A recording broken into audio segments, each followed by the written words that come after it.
চলো আজকে রান্না করব ধাবা স্টাইলের মাছ।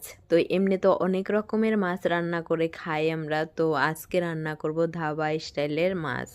তো আমার বর ফোন করে বলল, তো একটা ভিডিও দিল আমাকে যে এইভাবে আজকে মাছ রান্না করো, তো কাতল মাছ পাঠিয়েছি, তো এইভাবে রান্না করো। তো তাই এইভাবে পেঁয়াজ রসুন দিয়ে, রসুন দেইনি, তো রসুন ছিল এটার মধ্যে, রসুন দেইনি। তো এটা ছিল পেঁয়াজ কুচি, পেঁয়াজ বাটা, আদা বাটা, টমেটো বাটা, জিরা বাটা ছিল, গরম মশলা বাটা ছিল, কাঁচা লঙ্কা বাটা ছিল। তো এখানে আমি কালার হওয়ার জন্য একটু মরিচের গুঁড়া দিয়ে দিলাম, শুকনো মরিচের গুঁড়া একটু দিয়ে দিলাম। তো সব কিছু তো একটু মশলাটা কষিয়ে নিলাম, কষিয়ে তারপরে দিয়ে দিলাম জল, তারপরে একটু জাল আসার পরে মাছগুলা ছেড়ে দিলাম, তারপরে দিয়ে দিলাম ধনিয়া পাতা কুচি, তারপরে 2টা কাঁচা লঙ্কা দিয়ে দিলাম সেন্ট আসার জন্য। তো তারপরে একটু লাড়াচাড়া করে তারপরে নামিয়ে নেব আমি। তো এভাবে কোনোদিন আমি রান্না করিনি মাছ, তো এভাবে প্রথমবার রান্না করলাম, তো খেতে ভালোই হয়েছিল। তো এইভাবে রান্না করে ধাবায়, তো ধাবাতে খেয়েছিলাম।